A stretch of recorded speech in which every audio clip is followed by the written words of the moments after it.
വലിയ പ്രതീക്ഷയിലാണ് മൂന്ന് മുന്നണികളും ഉള്ളത്. അപ്പോൾ ആ വോട്ടെടുപ്പ് കഴിഞ്ഞതിന് ശേഷമുള്ള കണക്കുകളൊക്കെ ബൂത്ത് കമ്മിറ്റികൾ അതത് സ്ഥാനാർത്ഥികൾക്കും അതത് പാർട്ടികൾക്കും നൽകും. അത് വെച്ച് ഏറെക്കുറെ ഒരു കണക്ക് കൂട്ടൽ, പക്ഷേ എങ്കിലും ആ കണക്ക് കൂട്ടലുകളൊക്കെ പലപ്പോഴും എണ്ണുമ്പോൾ തെറ്റാറുണ്ട്. എങ്കിൽ കൂടിയും 24 ദിവസം ഇങ്ങനെ കുട്ടിയും കിഴിച്ചും നിൽക്കണമല്ലോ. അപ്പോൾ അതിന് ഏറെക്കുറെ ഒരു കണക്കുകൾ എല്ലാവരുടെ കയ്യിലും ഉണ്ടാകും. എന്നാലും നമ്മൾ റീജിയൻ തിരിച്ച്, മേഖല തിരിച്ച് തെക്കൻ കേരളത്തിലും മധ്യ കേരളത്തിലും വടക്കൻ കേരളത്തിലും മൂന്ന് മുന്നണികളും എത്രമാത്രം പ്രതീക്ഷ ഈ വോട്ടിംഗ് പേഴ്സൻറ്റേജ് വെച്ച് മനസ്സിൽ കാണുന്നുണ്ട്. ആ വോട്ടിംഗ് പേഴ്സൻറ്റേജ് ആദ്യം ഒന്ന് നോക്കാം. അതിന് ശേഷം നമുക്ക് നമ്മുടെ റിപ്പോർട്ടർമാരിലേക്ക് പോകാം. ആദ്യം നമ്മൾ തെക്കൻ കേരളത്തിലേക്ക് പോകുന്നു. തെക്കൻ കേരളം എന്ന് പറയുമ്പോൾ നമ്മൾ പരിശോധിക്കുന്നത് 3 ജില്ലകളാണ്: തിരുവനന്തപുരം, കൊല്ലം, പത്തനംതിട്ട. നോക്കൂ, തിരുവനന്തപുരത്ത് 77.05% പോളിംഗ് ആണ് ഈ ഇലക്ഷനിൽ രേഖപ്പെടുത്തിയത്. അത് പക്ഷേ ഒരു ഫൈനൽ ഫിഗർ അല്ല കേട്ടോ. ഈ ഫൈനൽ ഫിഗർ ഇന്ന് രാത്രിയോടുകൂടി പുറത്തുവിടും ഇലക്ഷൻ കമ്മീഷൻ. എങ്കിൽ കൂടിയും ഇതുവരെ പുറത്തു വന്ന കണക്കനുസരിച്ച് 77.05 2026 ഇന്നലെ നടന്ന പോളിംഗ്. 2021 നോക്കൂ, 76.37% എന്ന് വെച്ചാൽ ഒറ്റ ശതമാനത്തിൻ്റെ ഒരു ശതമാനം 1.27% വർധനവ് തിരുവനന്തപുരത്തുണ്ട്. കൊല്ലത്തേക്ക് നോക്കുമ്പോൾ 76.29%, അത് 2021 74.99 ആയിരുന്നു. ഏറെക്കുറെ 2% ഒരു വർധനവ് കൊല്ലത്തുണ്ട്. പത്തനംതിട്ടയിലേക്ക് നോക്കൂ, 70 പത്തനംതിട്ടയിൽ 70.76%, അത് 69.43% 2021. വെച്ചാൽ കഴിഞ്ഞ ടേമിനെ അപേക്ഷിച്ച് 1% വർധനവ് തികച്ചില്ല എന്നതുകൂടി കാണണം. സുനിൽ ഐസക് ഞങ്ങളുടെ പ്രതിനിധി. ഇനി നമ്മൾ കുറച്ച് പ്രധാനപ്പെട്ട മണ്ഡലങ്ങളുടെ, ഈ തെക്കൻ കേരളത്തിലെ പ്രധാനപ്പെട്ട മണ്ഡലങ്ങളിലെ പോളിംഗ് പെർസെൻറ്റേജുകളിലേക്ക് വരാം. എന്ന് വെച്ചാൽ ത്രികോണ പോരാട്ടം നടന്ന വളരെ ശ്രദ്ധേയമായ മണ്ഡലങ്ങൾ വേഗത്തിലൊന്ന് കണ്ടുവരാം. കാട്ടാക്കട 80.72, നേമം 80.62, അരുവിക്കര 79.02, കരുനാഗപ്പള്ളി 78.62, കഴക്കൂട്ടം 78.36, കുണ്ടറ 78.24, ചവറ 77.88. ശരി, ഇനി ഞങ്ങളുടെ പ്രതിനിധിയിലേക്ക് സുനിൽ ഐസക് വിശദാംശങ്ങൾ നൽകാൻ. തെക്കൻ കേരളം എങ്ങനെ ഇക്കുറി വിധി എഴുതിയിട്ടുണ്ട് എന്നതിൻ്റെ വിശദാംശങ്ങളിലേക്ക് പോകുന്നു. സുനിൽ ഐസക് വിവരങ്ങളുമായി ചേരുന്നു. സുനിൽ കുട ചൂടിയാണ് നിൽക്കുന്ന. അവിടെ മഴ പെയ്യുന്നുണ്ടെന്ന് തോന്നുന്നു, എങ്കിൽ അതൊരു അപ്രതീക്ഷിതമായ മഴയാണ്. ശരി സുനിൽ, എന്താണ് തെക്കൻ കേരളം ഇന്നലെ വിധി എഴുതിയിരിക്കുന്നു? നിശ്ചയമായും തെക്കൻ കേരളത്തിൽ നിന്ന് കാര്യമായ പിന്തുണ ഭരണ തുടർച്ചയ്ക്ക് വേണ്ടി LDF കാണുന്നുണ്ട്. തിരിച്ചു വരണമെങ്കിൽ വലിയൊരു അട്ടിമറി UDF പ്രതീക്ഷിക്കുന്നുണ്ട്.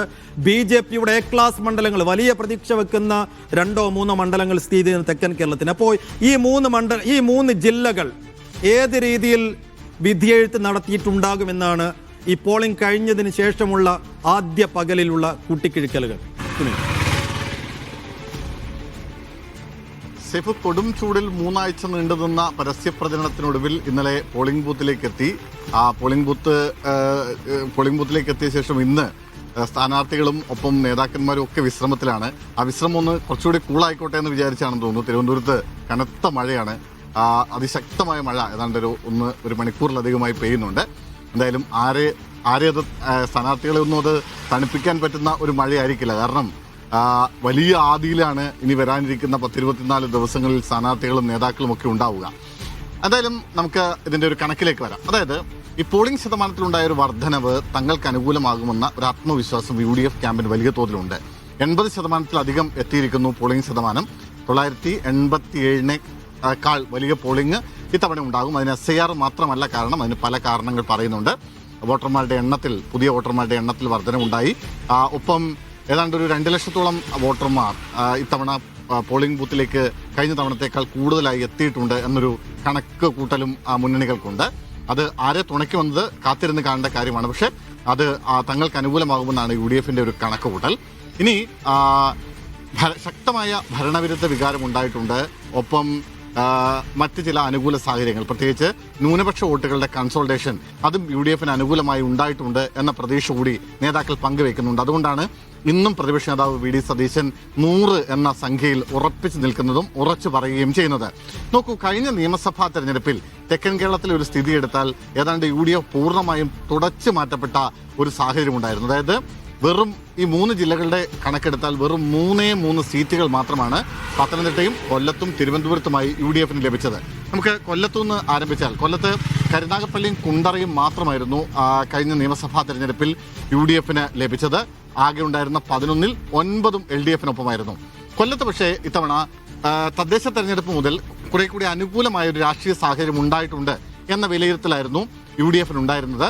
അതിന്റെ ഒരു പ്രതിഫലനം സ്വാഭാവികമായും നിയമസഭാ തെരഞ്ഞെടുപ്പിലും ഉണ്ടാകുമെന്ന് അവർ കരുതുന്നു. കൊല്ലം കോർപ്പറേഷൻ അതിന്റെ രൂപീകരണത്തിന് ശേഷം ഇതാദ്യമായി കഴിഞ്ഞ തദ്ദേശ തെരഞ്ഞെടുപ്പിൽ UDF ചേർന്ന് നിൽക്കുന്ന കാഴ്ച നമ്മൾ കണ്ടു. അതുകൊണ്ട് തന്നെ ഒരു 5 മുതൽ 7 വരെ സീറ്റ് ഇത്തവണ സിറ്റിംഗ് സീറ്റുകളായ കുണ്ടറയും കരുനാഗപ്പള്ളിയും നിലനിർത്തിക്കൊണ്ട് തന്നെ അതിനൊപ്പം 5 മുതൽ 7 വരെ സീറ്റുകൾ ഇത്തവണ കൊല്ലത്ത് കിട്ടുമെന്നൊരു പ്രതീക്ഷയാണ് UDF നേതാക്കളുമായി സംസാരിക്കുമ്പോൾ പങ്കുവയ്ക്കുന്നത്.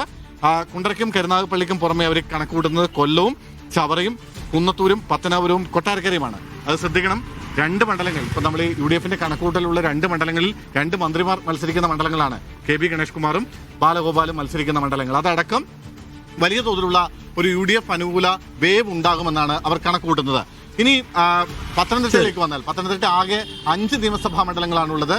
5 നിയമസഭാ മണ്ഡലങ്ങളിൽ ഒന്നുപോലും UDF-നൊപ്പമില്ല. പക്ഷെ അവിടെ 2 ഇടത്ത് റാന്നിയിലും ആറന്മുളയിലും അവിടെ ഇത്തവണ തിരിച്ചു പിടിക്കാൻ കഴിയുമെന്നൊരു പ്രതീക്ഷ അവർ മുന്നോട്ട് വെക്കുന്നുണ്ട്. അതിൽ മറ്റൊരു പ്രധാനപ്പെട്ട കാര്യം തിരുവല്ലയാണ്. തിരുവല്ലയിൽ അവിടെ അനൂപ് ആന്റണി അതിശക്തമായ മത്സരം കാഴ്ചവെച്ചിട്ടുണ്ട് എന്നാണ് പൊതുവായ വിലയിരുത്തൽ. അത് ആർക്ക് അനുകൂലമാകും, LDF-നെ തുണയ്ക്കുമോ UDF-നെ തുണയ്ക്കുമോ എന്ന് കാത്തിരുന്ന് കാണണം. പെട്ടെന്നൊന്ന് തിരുവനന്തപുരം പറഞ്ഞ് അവസാനിപ്പിക്കുക. കാരണം തിരുവനന്തപുരത്ത് നമുക്കറിയാവുന്ന ഒരു ഒറ്റ സീറ്റാണ് നിലവിൽ UDF-നുള്ളത്. ആ ഒരു സീറ്റ് 5 എണ്ണമായെങ്കിലും വർദ്ധിപ്പിക്കാൻ കഴിയണമെന്നാണ് UDF-ന്റെ ഒരു പ്രതീക്ഷ. പക്ഷേ ആ സീറ്റുകൾ എല്ലാം നിലനിർത്താൻ കഴിയുമെന്ന ആത്മവിശ്വാസം LDF-ഉം പുലർത്തുന്നുണ്ട്. CSI സഭയുടെ ഒടുവിൽ ലഭിച്ച പിന്തുണ അടക്കം വലിയ ആത്മവിശ്വാസം UDF ക്യാമ്പിനുണ്ട്. പക്ഷേ തിരുവനന്തപുരമാണ്, നഗരമാണ്. അവിടെ ഏറ്റവും കൂടുതൽ ഭരണത്തിന്റെ ആനുകൂല്യങ്ങൾ ലഭിച്ചിട്ടുള്ള ആളുകളാണ്.